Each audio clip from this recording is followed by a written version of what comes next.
사도행전 이 후반부를 이야기하면서 여러분에게 계속적으로 강조하던 것이 무엇이었습니까? 믿음이었죠. 믿음. 첫 번째는 발걸음에 순종하는 것이었는데, 이 순종하기 위해서는 바로 믿음이 필요하다라고 계속적으로 여러분들에게 이야기했습니다. 근데 믿음을 갖고 계속 도전하다 보면요, 이 안정을 추구하는 사람들은 되게 불편해합니다. 나의 안에 그냥 안정지대에 머물면서 평안을 누리고 싶은데 자꾸 뭔가 도전하는 것 같고, 뭔가 나아가라, 뭔가 발걸음을 떼라 라고 이야기하는 것이 불편하게 생각이 되어질 수도 있습니다. 하지만 그리스도인의 비전은 무엇일까 생각해 보셨습니까? 제가 이 사도행전과 바울의 여정을 여러분과 함께 나누면서 이 그리스도인의 비전이 과연 무엇일까를 계속적으로 이야기했는데요, 여러분, 그리스도인에게 진정한 목표는 무엇이냐면 하나님께서 주신 뜻을 이뤄내는 것입니다. 여러분 믿으십니까? 여러분, 우리의 비전이 무엇이 되어야 될까요? 하나님께서 우리에게 보여주신 그 비전에 우리의 발걸음을 움직이는 것입니다. 나의 안정감보다 중요한 것이 무엇인 줄 아십니까? 그리스도의 비전을 이뤄가는 것입니다. 여러분, 어려운 이야기일 수 있습니다. 나는 그냥 좀 평안하게 조용히 아무런 것 없이 살아가고 싶은 마음도 있을 수 있습니다. 하지만 그리스도인이라면요, 주님의 뜻을 이뤄내는 삶을 살아내야 되는 것이죠. 여러분, 전도하기 싫어도 주님의 뜻이 보인다라면 그 사람에게 가서 내가 예수 그리스도를 통한 이 복음을 전할 수 있는 믿음, 이것이 우리에게 도전일 것이고 우리에게 분명한 순종일 것입니다. 여러분 믿으십니까? 많은 사람들이 안정을 추구하지만 이 안정 가운데에 여러 가지 불안감도 있고 두려움도 있지만, 우리는 그럼에도 불구하고 그리스도께서 보여주신 그 비전들, 뜻을 이뤄가는 귀한 삶이 우리 가운데 필요하다라는 것입니다. 분명 이 비전을 그 과정 가운데 시련도 있을 수 있고요, 실패도 있을 수 있습니다. 하지만 우리가 용기를 내는 만큼요, 주님께서 분명하게 그 비전에 더 가까이 다가갈 수 있도록 해주실 것입니다. 여러분 믿으시죠? 사도 바울은요, 인생의 이 불확실성을 두려워하지 않았습니다. 우리가 계속적으로 이 믿음에 대한 이야기를 나누면서 사도 바울의 이야기를 계속 던지는 이유는 무엇이냐면요, 사도 바울은 편하게 살 수도 있었고요, 그리고 금방 끝낼 수 있는 일들조차도요, 주님의 뜻을 이루기 위해서, 주님께서 원하시는 바를 이뤄내기 위해서 순종하며 불편함을 감내하는 모습을 우리가 계속적으로 살펴봤습니다. 오늘 이 본문 말씀을 보면요, 이제 로마로 가는 항해 가운데서 거대한 광풍을 만나는 장면입니다. 근데 바울은 두려워했습니까? 두려워하지 않았습니까? 두려워하지 않았습니다. 오히려 어떤 상황에도 변하지 않는 하나님의 신실한 이 약속을 붙잡는 장면이 오늘 본문에 기록이 되어 있습니다. 이 바울의 이러한 모습은요, 어떠한 것들을 남겼냐면요, 하나님의 신실함도 남겼지만요, 주변에 있던 많은 사람들, 함께한 사람들에게도요, 아주 큰 도전과 격려를 주는 장면들을 우리는 보게 됩니다. 폭풍 한가운데에서 이 주님을 신뢰하며 나아갈 때 바울은요, 자신만 신실한 하나님을 드러낸 것이 아니라 그 신실한 하나님을 통해서 많은 사람들에게 이 선한 영향력들을 끼치는 장면들이 오늘 본문에 기록이 되어 있습니다. 오늘 이 말씀을 통해서 위기 가운데 빛나는 그 믿음이 어떠한 모습인지를 바울의 모습을 통해서 좀 나눠보려고 합니다. 아까도 말씀드렸지만 이 함께 읽은 본문은요, 이 로마를 향해서 가고 있는 이 바울의 모습입니다. 지난주에 우리가 어떤 말씀을 나눴냐면, 바울이 이미 재판을 5번이나 받았다라고 이야기했습니다. 이 5번 재판의 결과가 어땠죠? 다 무죄였습니다. 만약에 그가 풀려나기를 원했습니다, 그냥 편하게 그냥 지나가기를 원했다라면 바울은 얼마든지 풀려날 수 있었습니다. 하지만 바울은 이 로마의 황제에게 상소를 했죠. 그 이유를 지난주에 설명을 해드렸는데, 왜 그랬습니까? 로마의 황제에게도 예수 그리스도의 복음을 전달하기 위한 것이었죠. 바울의 목적은요, 빨리 풀려나는 것이 아니었습니다. 그의 목적은 로마에 가서 이 예수님의 복음을 증거하는 것이었습니다. 그렇기 때문에 불편하게 했지만 그럼에도 불구하고 그가 나아가기로 결정한 것이었죠. 그렇게 바울은요, 로마로 압송되어 가고 있습니다. 이 바울을 태운 배는요, 이 성경 우리가 사도행전 27장 3절에서부터 6절까지의 말씀을 보면 이 알렉산드리아, 그러니까 이집트에서 곡물을 운송하는 화물선이었습니다. 이 로마 시대에 여러 식민지에서 로마로 곡물을 운송하는 화물선이 많았습니다. 이 순적하게 운행하던 이 배가 지중해 한가운데서 큰 광풍을 만나는 장면이 오늘 본문에 기록이 되어 있습니다. 27장 13절 14절 말씀에 보면 이렇게 기록하고 있습니다. 남풍이 순하게 불매 그들이 뜻을 이룬 줄 알고 닻을 감아 그레 대변을 끼고 항해하더니 얼마 안 되어 섬 가운데부터 유라굴로라는 광풍이 크게 일어났다라고 이야기합니다. 큰 광풍을 만납니다. 유라굴로라는 이름의 광풍을 만나게 되는데 뭐 다른 의미는 아닙니다.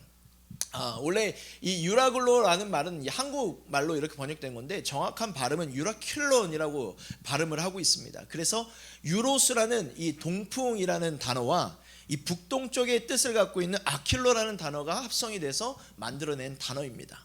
그러니까 유라굴로로 하면 문자적으로는 그냥 북동풍을 의미합니다. 그런데 영어 성경에 보니까 이 바람을 아주 허리케인과 같은 강력한 바람이다라고 이야기를 합니다. 그렇게 강력한 바람 앞에서 선원들은 아무것도 할 수가 없었습니다. 15절 말씀에 보니까요, 바람을 맞추어서 갈 수가 없다라고 말씀하고 있습니다. 이것은 문자적으로요, 그냥 볼 때 바람을 마주 볼 수가 없었다라는 의미입니다. 바람이 얼마나 강력하게 부는지 그 바람을 볼 수 없었다라고 이야기하고 있는 거죠. 그러면 그들이 할 수 있는 건 뭡니까? 그냥 바람이 부는 대로 맡겨서 나아갈 수밖에 없다라는 것이죠. 우리가 인생을 살다 보면요, 이런 순간이 찾아올 때가 있습니다. 내 힘으로 아무것도 할 수 없고 내 인생을 컨트롤할 수도 없는 위기가 닥칠 때가 분명히 있습니다. 이 거대한 강풍 앞에서 선원들이 무기력했습니다. 교육도 받았고 어떻게 해야 되는지 아는데 무기력해집니다. 내 힘으로는 아무것도 할 수 없는 큰 어려움 우리에게도 있을 때가 분명히 있습니다. 여러분, 고대인들을 보면요, 이 바다가 두려움의 대상이었습니다. 특히 이스라엘 민족에게는 이 바다는 어둠의 세력과도 같았습니다. 그래서 성경을 곳곳이 들여다보면요, 이 바다로부터 나오는 짐승, 이 두려움의 존재를 이야기할 때가 많이 있습니다. 다니엘이 보았던 환상에 보면요, 이 무시무시한 짐승이 어디서 올라왔냐라고 이야기하냐면요, 바다에서 올라왔다고 했습니다. 또 요한계시록을 보면요, 무시무시한 짐승이 또 바다에서 올라왔다라고 말씀합니다. 이와 같이 유대인들에게는요, 바다는요 두려움의 대상이었어요. 그리고 어둠의 세력과도 같았습니다. 그런 바다를 항해하다가 폭풍이라도 만나면 그야말로 속수무책이었던 것이죠. 그런데 지금 누가 그 폭풍을 만나고 있습니까? 그 어둠의 세력에 있는 그 바다 한가운데서 더군다나 큰 광풍을 만났는데 그 자리에 누가 있습니까? 믿음의 사람, 하나님의 사람, 하나님의 말씀에 순종하는 이 사도 바울이 있었습니다. 인간의 힘으로 아무것도 할 수 없는 상황이었죠. 절망에 빠진 선원들이요, 어떠한 결정을 하냐면 배 아래에 있는 물건들을 이 바다에 버리기 시작합니다. 성경을 보면요, 이와 비슷한 이야기가 담겨진 이야기가 있죠. 어디이죠? 요나서를 보면 나옵니다. 요나서에 보면요, 요나가 탔던 배가 폭풍을 만나서 선원들이 어떤 결정하냐면 배에 있는 물건들을 바다에 던지기 시작하는 장면이 기록이 되어 있습니다. 오늘 본문에 나오는 장면도 상당히 비슷한 장면입니다. 폭풍을 만나니까 내가 있는 좀 짐들을 내버리기 시작하고 있습니다. 그런데 요나의 항해와 이 바울의 항해에는 분명한 차이점이 있죠. 그것이 무엇인 줄 아십니까? 하나님의 말씀에 순종하는 자와 불순종하던 자의 이 폭풍을 만나는 모습이라는 것이죠. 하나님은 니느웨로 가라고 했는데 요나는 정반대인 다시스로 가다가 거기에서 폭풍을 만났습니다. 하지만 바울은 어땠죠? 하나님의 말씀에 순종하며 가는데 광풍을 만났습니다. 로마로 가서 복음을 증거하라고 하셨고 바울은 그 말씀에 순종해서 로마로 가는 배를 탔습니다. 그런데 두 사람 모두 다 폭풍을 만났습니다. 우리가 이 말씀을 보면서 이해가 안 되는 부분이 있을 수 있어요. 왜냐하면 불순종한 사람이 폭풍 만나는 것은 이해할 수 있습니다. 그런데 어떻게 순종한 사람, 내가 가지 않아도 되는 그 길을 하나님의 말씀에 순종하면서 가는데 왜 나에게 이런 폭풍을 만나냐라고 이해 안 되는 부분이 될 수도 있습니다. 우리가 어렸을 적부터 이 교회를 다니면서 배워온 말씀들을 보면요, 어떻게 보면 우리는 만사형통한 삶을 살아내야 되는 것 같습니다. 하나님의 뜻대로 살면은 무조건 인생이 잘 풀리고 폭풍도 그냥 지나쳐야 될 것 같습니다. 그런데 오늘 이 말씀을 통해서 우리가 먼저 알아야 될 것은 무엇이냐면, 하나님을 믿고 우리가 예수님을 그리스도로 믿고 살아가지만 폭풍은 늘 만날 수 있다라는 것이죠. 예수님을 믿으면 모든 일이 다 잘 될 거라고 말씀하셨습니까? 여러분, 그러지 않았습니다.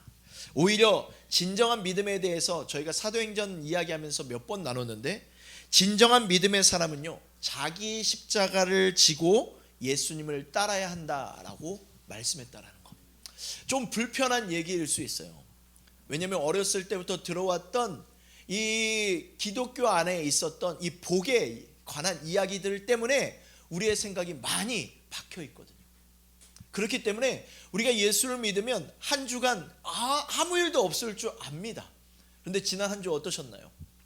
여러분의 감정이 상할 때도 있었고, 여러분의 마음이 다칠 때도 있었고, 여러 가지 이유들 때문에 내가 하나님보다 내가 세상을 바라볼 때도 분명히 있었습니다. 하지만 이 예수 그리스도를 믿음을 통해서 우리가 알 수 있는 것이 무엇인 줄 아십니까? 내가 주님을 의지하면서 주님이 어떠한 분이신지를 계속적으로 고백해가게 된다는 것이죠. 십자가 없이는 영광도 없다라는 말씀을 몇 번 드렸습니다. 겉으로 보기에는 똑같이 폭풍을 만난 것 같습니다. 요나나 바울이나. 하지만 이 폭풍 가운데 두 사람의 깨달음이 분명 달랐습니다. 요나는요, 폭풍을 통해서 무엇을 깨달았냐면 자신의 죄를 깨달았습니다. 하나님께 순종하지 않고 잘못된 방향으로 나아갔던 것을 이 회개하는 요나의 모습을 요나서를 통해서 발견하게 됩니다. 반면에 이 바울은 어땠냐면 폭풍을 통해서 하나님의 약속이 얼마나 신실한지를 계속적으로 고백하고 있습니다. 이것은 이 27장 본문뿐만 아니라 이 바울이 계속적으로 여정 가운데, 그의 모든 일들 가운데, 역사 가운데, 그의 발걸음 가운데 하나님의 신실함들을 드러내고 있다는 것이죠. 이 어려움들을 통해서, 고난을 통해서, 고통을 통해서 하나님의 약속이 얼마나 신실한지를 계속적으로 고백합니다.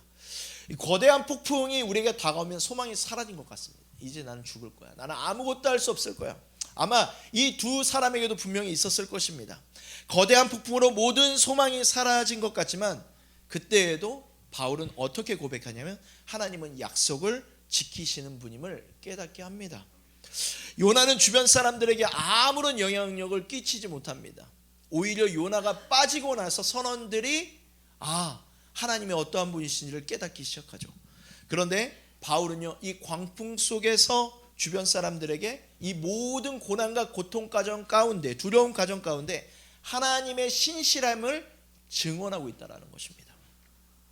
이 본문을 자세히 읽어보면요, 27장 전체를 보면요, 이 광풍을 지나가면서 선장과 선원들, 이 로마의 백부장은요, 점점점 더 바울을 신뢰하고 있습니다. 바울을 이렇게 데려가는 과정이지만 오히려 바울의 이야기와 함께 하신 하나님을 통해서 그를 더 인정하기 시작하는 거예요. 바울을 통해서 위기 가운데 빛나는 그 믿음의 모습을 발견했기 때문인 것입니다. 저는 이 말씀을 보면서 우리의 인생 또한 마찬가지라고 생각이 되어집니다. 어떠한 고난은요, 우리의 잘못을 깨닫고 하나님께로 돌이키기 위해서 찾아옵니다. 요나가 경험했던 폭풍과 같이요, 우리 죄를 고백하고 하나님께 돌아와야 할 문제가 있을 수 있습니다. 그런가 하면 어떠한 고난은요, 하나님의 신실하심을 드러내기 위해서 찾아올 때가 있다라는 것이죠. 왜 이런 문제가 생겼는지 잘 알 수 없지만 그 시간을 지나가면서 하나님의 손을 붙잡고 하나님께 기도하며 하나님을 신뢰하면서 하나님의 선하심과 신실하심들을 경험하게 된다는 것이죠. 그리고 그 위기 가운데 빛나는 그 믿음을 통해서 이 주변 사람들에게 아름다운 영향력을 끼치게 된다는 것이죠. 이 폭풍 가운데서도 하나님을 바라보는 그 믿음으로 나아가서 이 주변 사람들, 우리의 가족과 우리와 함께하는 모든 사람들에게 믿음의 영향력을 끼치는 여러분이 되시기를 간절히 바라겠습니다. 이 바울은 폭풍 가운데 낙담하거나 좌절하지 않았습니다. 이 두려움에 빠진 선원들, 소망을 다 잃어버렸지만 이 바울에게 어떠한 것이 있었냐면 바로 이 담대한 믿음이 있었습니다. 눈앞에 보이는 상황은 너무나도 불확실했습니다. 하지만 바울은 두려워하지 않았습니다. 왜일까요? 왜 두려워하지 않았을까요? 가장 확실한 것이 그에게 있었기 때문입니다. 그것은 바로 하나님의 약속이었습니다.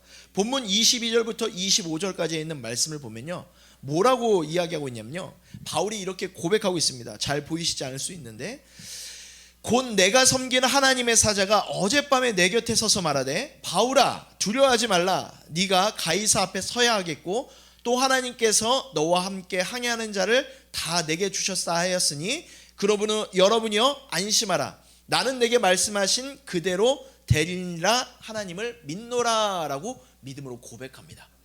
여러분, 저는 이 고백을 통해서 여러분에게 한번 질문해 보고 싶어요. 인생의 고통과 고난 가운데 있는 자들에게 여러분 자신 있게 담대하게 하나님을 선포하실 수 있으십니까? 자녀들은 내가 할 수 있을 것 같아요. 그런데 주변 사람들에게도요, 그 하나님을 신실하게 전달하실 수 있겠습니까? 두려움을 떨고 있는 선원들에게 바울은요 2번이나 안심하라고 선포하고 있습니다. 영어 성경을 보니까 뭐라고 이야기하면 계속 용기를 주는 거예요. 용기를 계속 내라라고 이야기하고 있는 것이죠. 거대한 폭풍에 갇힌 사람에게 어떻게 계속 용기를 내라고 말할 수 있을까요? 이 말이 무조건 긍정적으로 생각하라는 그런 의미는 아닙니다. 바울은 분명한 근거를 가지고 선포하고 있습니다. 무엇이냐면 하나님께서 보내신 천사가 전날 나에게 말했다. 두려워하지 말고 네가 분명히 로마 황제 앞에 서야겠다라는 근거를 가지고 이야기하고 있다는 것이죠. 어제 이 묵상 강사님이 그러한 이야기를 하셨죠. 하나님의 말씀이 계시가 되어서 우리의 삶 가운데 조명되어야 된다. 이것은 맞는 이야기입니다. 여러분, 아무리 많은 신앙의 경험을 해도요, 말씀이 진리가 되지 않으면요 조명되는 것이 자기 마음대로 조명되어질 때가 있다는 것이죠. 그래서 말씀이 우리 가운데 기준이 되어야 되고 우리에게 목표가 되어야 된다는 것입니다. 바울의 믿음은요, 바울의 믿음을 우리가 살펴볼 필요가 있습니다. 바울은 그의 삶과 역사 속에서 하나님을 향한 신실함을 모든 고난 가운데서 고백합니다. 이 고린도후서에 있는 말씀을 함께 읽겠습니다. 고린도서 11장 25절 말씀 함께 읽겠습니다. 3번 태장으로, 1번 돌로 맞고, 3번 파선하고. 여러분, 바울이 고백하죠. 뭐라고 고백하냐면 3번 이 파선은 한 적이 있다고 고백합니다. 그리고 배가 부서져서 일주일 동안 바다에서 지는 적도 있다고 말하고 있습니다. 바울은 계속 고통과 고난, 어려움, 두려움 속에 있었습니다. 극심한 고난과 시련 가운데에서요 무엇을 경험했냐면요, 하나님의 구원하심을 경험했다라는 것이죠. 하나님의 약속을 그를 통해서 이루실 것인데 분명하게 그 구원하실 거라는 믿음이 있었다는 것이죠. 하나님께서 정말로 살아계신지, 정말로 그분의 약속을 지키시는지는 바울이 경험합니다. 우리도 하나님의 구원의 경험들이 있죠. 우리가 죄를 고백하고 우리가 믿음의 고백들을 하면서 천국의 소망을 두고 나아간다는 모든 사실들을 우리가 믿음으로 고백하지 않습니까? 우리도 구원의 경험이 있습니다. 그렇다면 이 경험이 우리에게 끝나는 것이 아니라 우리의 삶 가운데 고백이 되어져야 된다는 것이죠. 폭풍 속에서도 지키시고 구원하시는 그 하나님, 이번에도 동일한 역사를 행하실 거야. 나에게 조금 어렵고 장애물 같지만 나를 구원하신 하나님의 손을 붙잡았을 때 내가 견딜 수 있고 내가 하나님을 신실함을 찬양할 수 있을 거야. 이것이 바로 저는 살아있는 믿음의 고백이 아닐까 생각해 봅니다. 그냥 말로만 하는 믿음이 아니라, 책에서 읽은 믿음이 아니라, 지금도 살아계시고 지금도 역사하시고 말씀하시는 그 하나님을 경험하는 사람들이 이러한 믿음으로 고백할 수 있다는 것이죠. 여러분, 어떤 사람 옆에 가면요 모든 것을 가지고 있는데도 불안감을 주는 사람이 있습니다. 그런데 어떤 사람은 가진 것이 없는데 이 믿음을 통해서 안정감을 주는 사람들이 있습니다. 친한 사람에게만 그런 것이 아니라 모든 사람에게 영향을 끼치는 것이죠. 이것이 저는 자기가 갖고 있는 그 구원의 고백을 통한 믿음의 영향력이라고 생각이 되어집니다. 평화로운 바다, 잔잔한 바다에서 항해하는 것은요 누구나 다 할 수 있습니다. 그런데 진짜 믿음은 어디서 드러날까요? 거대한 폭풍을 만날 때 드러나게 됩니다. 나의 믿음을 볼 수 있는 좋은 기회인 것이죠. 그렇다고 여러분에게 어떠한 고난과 고통이 임하라는 것은 아닙니다. 우리에게 어떠한 상황 속에서 어떠한 발걸음에서 분명하게 우리의 믿음을 볼 수 있는 시간이 있습니다.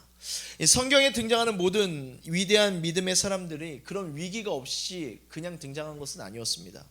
요셉은요, 타국에서 오랫동안 노예 생활을 했다라고 말씀하고 있죠. 그리고 다윗은 오랫동안 광야에서 쫓기는 시간을 가졌다는 것. 주님께서 주신 그 비전을 붙잡고 위기를 통과할 수 있는지 시험하는 시간들이 분명 모두에게 있었습니다. 사도 바울도 분명합니다. 이 광풍에서 두려워하지 않았고 그에게 타고난 용기가 있고 담대한 사람이었기 때문에 그랬던 것이 아니라 예전에도 동일한 위기를 극복했던 하나님이 주셨던 약속들이 있었고 하나님이 이끄심, 하나님의 역사들이 있었다는 사실을 계속적으로 고백한다는 것이죠. 우리가 잘 아는 말, 비 온 뒤에 땅이 굳는다라고 말이 있죠. 비가 내릴 때는 너무 힘들어요. 질퍽하고 걸어갈 수도 없을 것 같아요. 그런데 그 시간을 견디면요, 훨씬 더 단단한 믿음을 갖게 되는 것입니다. 눈에 보이는 상황으로 좌우되는 것이 아니라요, 가장 확실한 주님의 약속을 붙잡는 믿음의 사람이 되기를 간절히 바라겠습니다. 아멘이십니까? 또한 바울은요, 위기 가운데에서요, 하나님을 통한 연합과 협력을 이뤄내는 장면도 오늘 본문에 기록되어 있습니다. 이 폭풍 가운데 해와 별이 보이지 않게 되었다라고 이야기하고 있습니다. 지금이야 GPS가 있지만 고대 사회는 GPS가 없기 때문에 이 해와 별을 보면서 이 선원들이 방향을 잡았죠. 그런데 오랫동안 강풍 가운데 그것들이 보이지 않는 것이에요. 방향 감각을 다 잃어버렸죠. 어디로 가는지 알 수 없는 상황 가운데서 뭔가 육지에 가까워지는 것 같이 느껴지자 사람들이 이 작은 배를 타고 도망가려고 합니다. 30절 31절 말씀입니다. 우리 함께 읽겠습니다.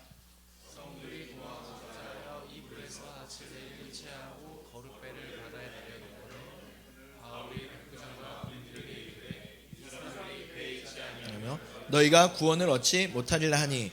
자, 거룻배, 돈 없는 작은 배를 의미하고 있는데 이 선원들이 무서워서 배를 버리고 이 작은 배를 타고 도망가려고 했습니다. 이것을 본 바울이 이 백부장에게 이야기합니다. 이 사람들이 배에 있지 않으면 모든 사람이 살아남지 못할 것이다 라고 이야기합니다. 이 절체절명의 위기의 상황 가운데 자기 목숨을 구하려고 하는 이기적인 사람들이 분명히 있습니다. 그런 사람들을 봤을 때 그들을 설득하고 잘 설명해서 이 공동체 전체를 위한 연합과 협력을 이끌어내는 이 바울의 모습이 보입니다. 이런 역할을 감당하기 위해선 이 좋은 성품도 필요하고 하나님께서 주신 지혜도 분명 필요한 것 같습니다. 어떤 종류의 지혜가 필요할까요? 이기적으로 행동하는 사람들에게 이 장기적인 관점을 보여주는 지혜가 필요합니다. 그것이 무엇이냐면 공동체적인 유익을 이끌어낼 수 있는 관점이 필요하다는 것입니다. 과거에는요, 공동체를 위해서 희생하라라는 말이 잘 통했습니다. 그런데 이제는요, 그런 말이 잘 통하지 않습니다. 요즘에 이 공동체를 위해서라고 하면 보통 사람들이 이렇게 해야죠. 왜 내가 희생해야 됩니까? 라고 이야기합니다. 이거는 교회도 마찬가지입니다. 교회의 일을 보지 않고요, 자신의 일만 봅니다. 공동체 유익, 하나님의 비전을 함께 보는 것이 아니라 내 것만 보고 살아갈 때가 많이 있습니다. 이런 상황 가운데서 무조건 희생하라는 것이 아닙니다.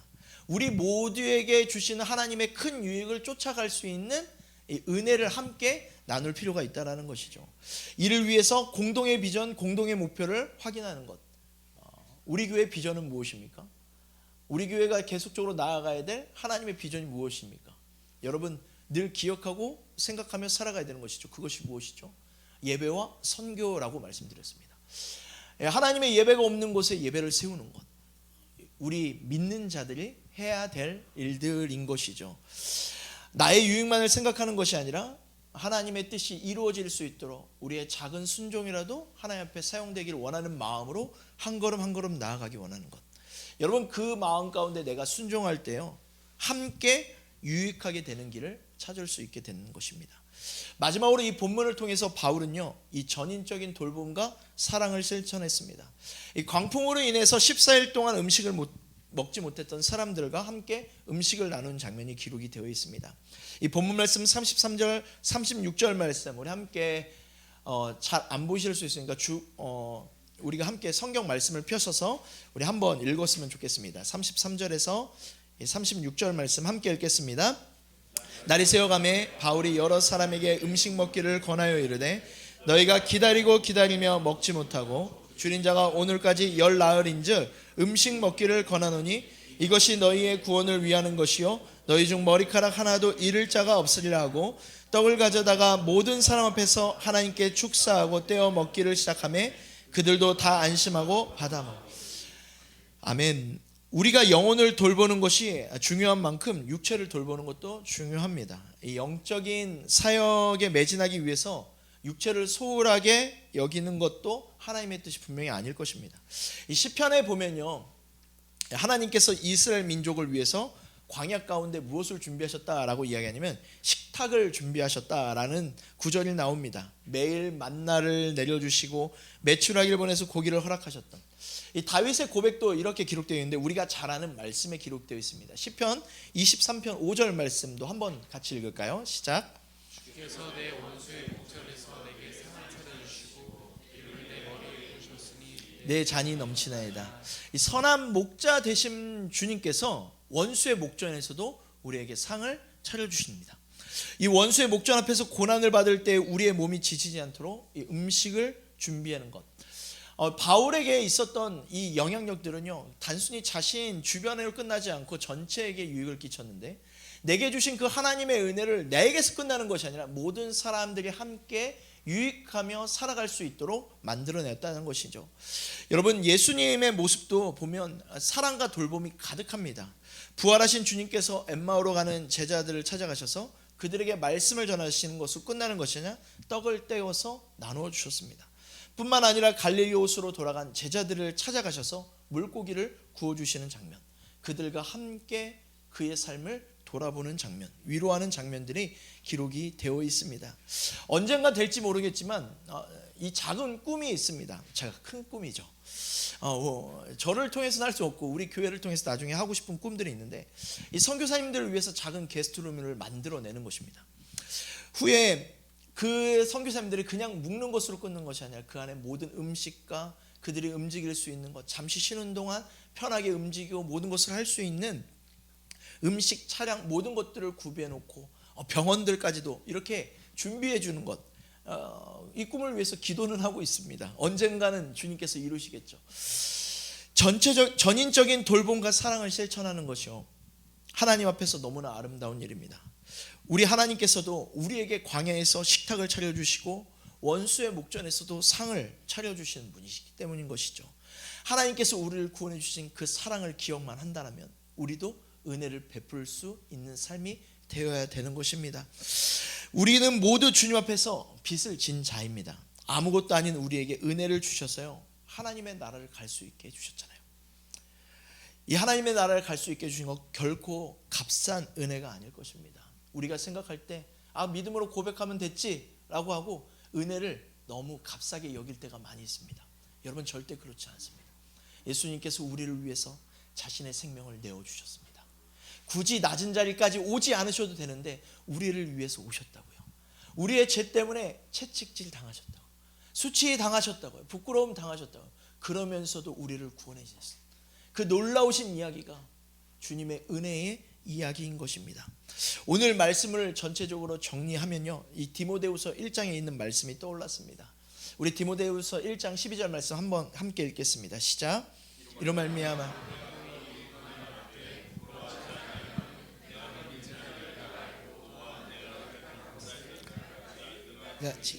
확신함이라. 아멘. 여러분, 오늘 제목이 지난주와 똑같은 제목입니다. 끝까지 지켜야 할 믿음. 여러분, 하나님께 구원을 받은 자는요, 믿음이 흔들리면 안 됩니다.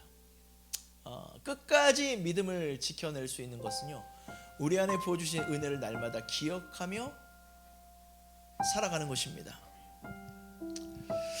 우리가 이 바울을 통해서, 사도 바울을 통해, 사도행전을 통해서 우리가 한 가지 확신하는 것은요, 복음을 위한 고난은 절대 부끄러운 것이 아니다라는 것을 함께 말씀을 나눴죠. 우리가 믿는 하나님께서요, 폭풍 가운데에서도 우리를 분명하게 지키실 것입니다. 영원히 변하지 않는 그 하나님의 약속을 받은 자이잖아요. 그 약속을 지켜내기 위해서 폭풍이 오는 것 같지만 그 가운데서 지켜내시는 것, 여러분 경험하시기를 간절히 소망합니다. 여러 가지 위기를 믿음으로 이겨내시는 여러분이 되시기를 간절히 소망합니다. 한 청년의 이야기를 하고 마치려고 합니다. 어제 찬양 인도를 했던 원지인이 이야기를 잠깐 하려고 하는데요. 저기 얘기하지 마시고 집에 가서 홍원진 청년이 이제 찬양 인도하고 어제 이제 세미나를 준비하기 위해서 포기한 것들이 많아요. 우선은 이 모든 토요일에 휴가를 냈어요. 하나님 앞에 헌신하겠다, 하나님 말씀 갖겠다. 그럼 우리가 생각할 때 더 좋은 일이 많아야 될 것 같습니다. 그런데 이번 주에 손목이 계속 아픈 거예요. 손목이 계속 아픈 거예요. 그런 포기할 수도 있는 상황이 있잖아요. 그런데요, 그 홍원진 청년이 저에게 이야기하더라고요. 그 어떤 고백을 하냐면 자기에게 있는 하나님의 신실하심들을 찬양하더라고요. 내가 이렇게 아프지만, 내가 평생 맞아보지 않았던 침을 맞으면서까지도 찬양 인도를 하지만 내 안에 계신 하나님의 신실하심을 찬양하더라고요.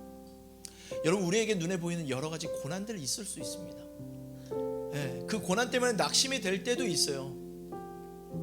그리고 하나님 앞에 불평할 수도 있지만요, 우리의 모든 자리 가운데 하나님의 신실하심들이 드러나기를 간절히 소망합니다. 주님의 신실함들이 여러분 사람의 고백에 분명히 있어요. 그런데 우리의 세상의 여러 가지 불편함 때문에 그 신실함들을 보기를 거부하며 살아갈 때가 많이 있다는 것이죠.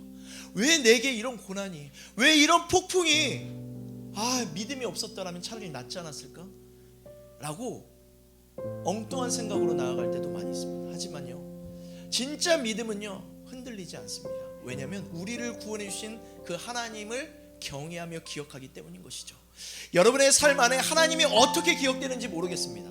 하지만 여러분을 구원해 주신 그 하나님의 은혜를 날마다 기억하며 읊조리며 살아가는 삶을 여러분 살아내시기를 간절히 소망합니다. 우리에게 여러 가지 소소한 어려움도 있을 수 있고요, 불편하게 하는 작은 가시들도 있을 수 있습니다. 하지만요, 주님은 여전히 우리 가운데 함께 하시고 폭풍 가운데에서도 보이진 않지만 여러분의 삶에 함께 발걸음하고 계시다는 것, 여러분 이 사실을 잘 경험하셨으면 좋겠습니다. 우리에게 좋은 일들이 막 생길 거야 라는 그런 이야기들보다요, 이런 상황 속에서도 주님이 함께하고 계시네. 나의 연약한 믿음 가운데에서도 주님이 함께하고 계시네. 나의 여러 가지 어려운 상황 속에서도 주님이 나를 인도하고 계시네. 여러분 입술로 고백하기를 간절히 소망합니다. 여러분 믿음을 지켜내십시오. 끝까지 지켜내십시오. 흔들리지 말고요, 믿음을 지킴을 통하여서 우리가 하나님의 은혜를 함께 찬양하며 경외하는 귀한 자들이 되기를 간절히 소망합니다. 이 시간 함께 기도했으면 좋겠습니다. 우리 기도할 때 하나님 흔들리지 않는 믿음을 달라고 기도했으면 좋겠습니다. 날마다 주님의 은혜를 기억하게 하시고, 내가 폭풍 속에 있을지라도, 아니 작은 풍랑 속에 있을지라도, 나를 괴롭히는 여러 가지 가시가 있을지라도 하나님 그것 가운데 흔들리는 삶이 아니라 나와 함께 하신 하나님을 발견하게 하시고, 그 발견하신 하나님을 통하여 우리의 믿음이 굳건해져서 신실하신 하나님을 찬양하는 바울과 같은 삶을 살아내게 해달라고 이 시간 우리 한번 기도하도록 하겠습니다. 기도하겠습니다. 하나님 이 시간에 간절히